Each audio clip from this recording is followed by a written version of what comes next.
So I was browsing on Thingiverse and came across the St. Louis Cardinals logo that I decided I wanted to try and cast. After downloading, I made some adjustments to make it castable by adding 3 degrees of draft to the entire model. After adjusting, I brought the model into Cura and sliced using just the default settings. Then I printed using my Creality Ender 3 printer so we could have a physical model to use for molding.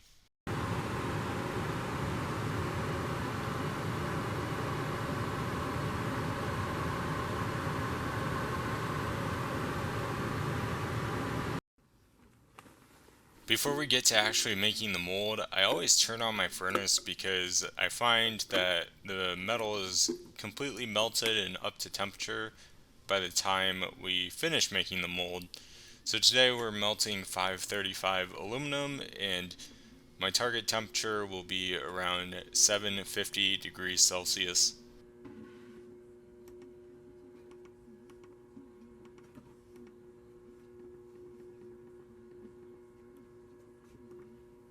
So by far the most time consuming part of this entire process is making the mold. That's what we're doing here.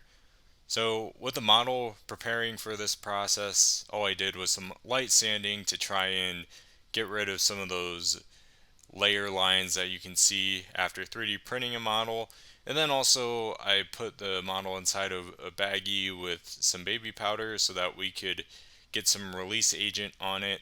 If you don't put the baby powder on, then the model will actually stick to the sand and then everything's going to break and it's going to make everything really frustrating. The sand I'm using here is just Petrobond sand. It's oil bonded sand.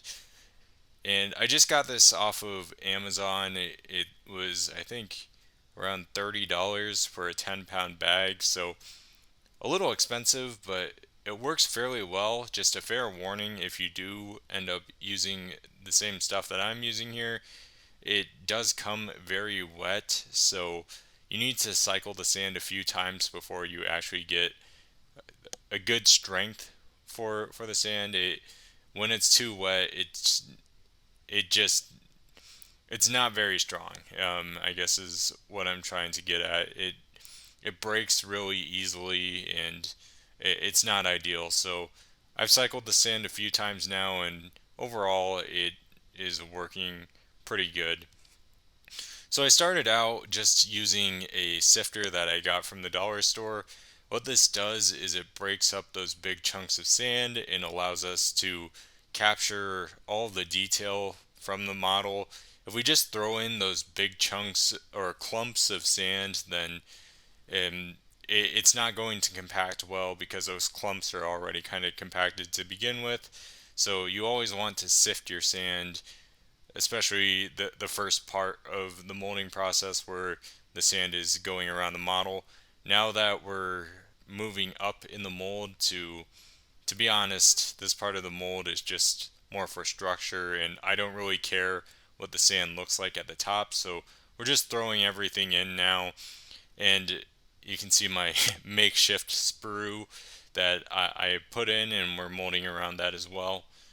But yeah, this is going to be the cope side of the mold, so the top side of the mold, that's ideally what we're shooting for. Fill from the bottom up, just some of the basics of casting. Here's probably the trickiest part in the entire casting process, and that's getting the model out of the mold. We don't have a match plate or anything.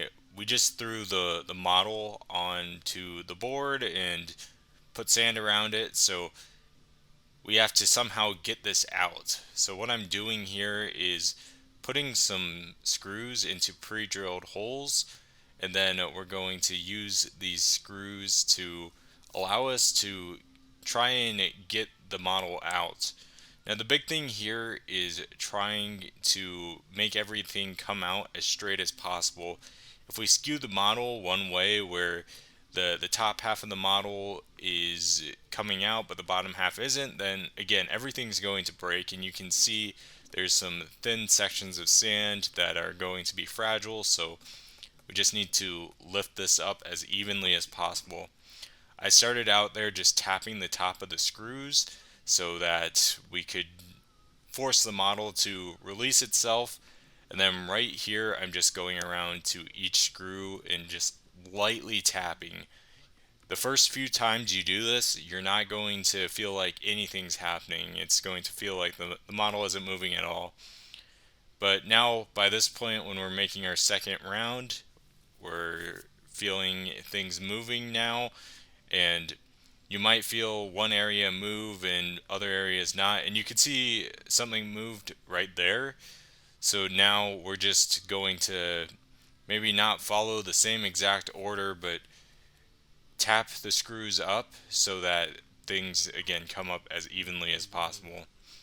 You don't want to rush this process because it's a little frustrating when you spend 10-15 minutes making a mold only for it to break when you're trying to extract the piece. Once everything seems loose, now we're just going to very gently and lightly pull straight up.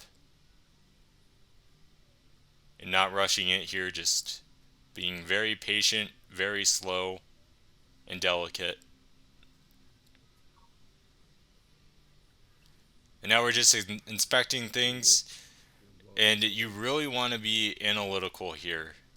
The mold doesn't have to be absolutely perfect, but if you can see any areas where the sand broke, then that's going to show up on the casting. So you can always fix it in the post-machining process, but to save yourself time with the file, just sometimes it makes sense to remake the mold.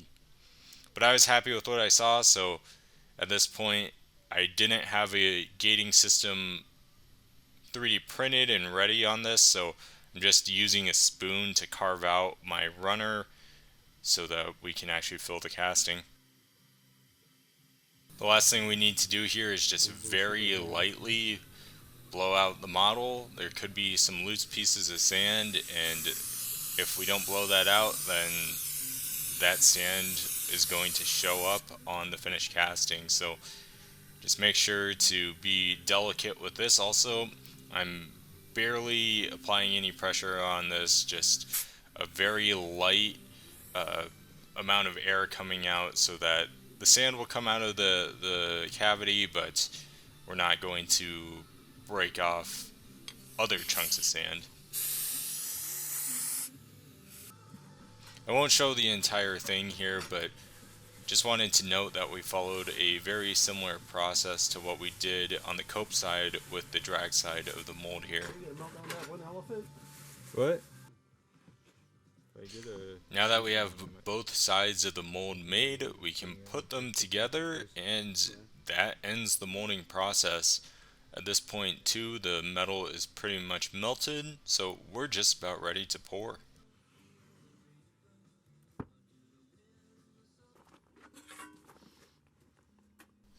Thermocouple's reading right around 750 Celsius, so we are right about at temperature, and also we can see the aluminum is red hot, so that's another clear indicator that we are ready to pour.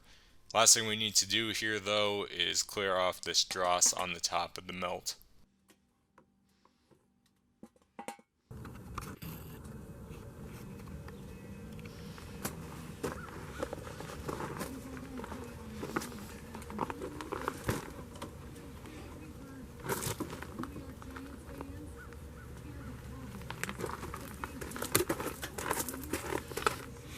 Pour it slow. Oop. I think it was too quick.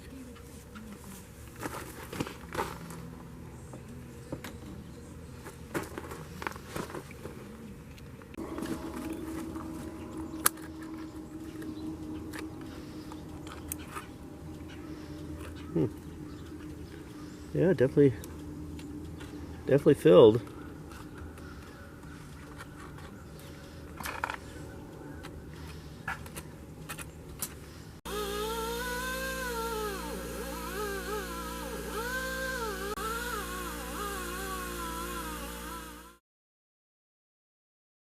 Alright, Alright, we have our finished piece here, and I'm pretty surprised with how this turned out. I honestly didn't have much expectation here, but overall it's looking pretty good. I took a video of some sand inclusions I'm seeing at the top here.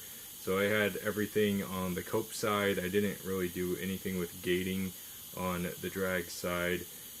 But yeah, it looks like the sand inclusions kind of floated to this area right here, which kind of makes sense. This is an area where metal can easily get trapped, but overall I think it looks pretty good. We'll machine this here, clean it up, and get it ready for display.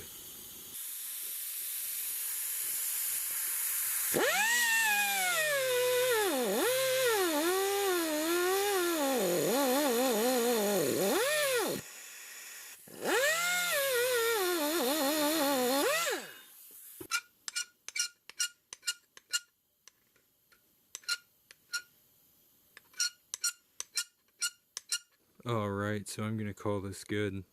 I think overall it cleaned up well. Like I said, a few inclusion defects it looks like. You can kind of see them right there. And actually quite a few on this back side where the gate contact was.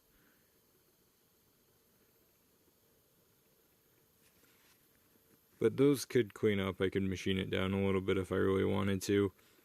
Might end up polishing this, but yeah, I'm calling this good. Overall, pretty successful cast. Happy with it. So I hope you all enjoyed this, and I will see you on my next video.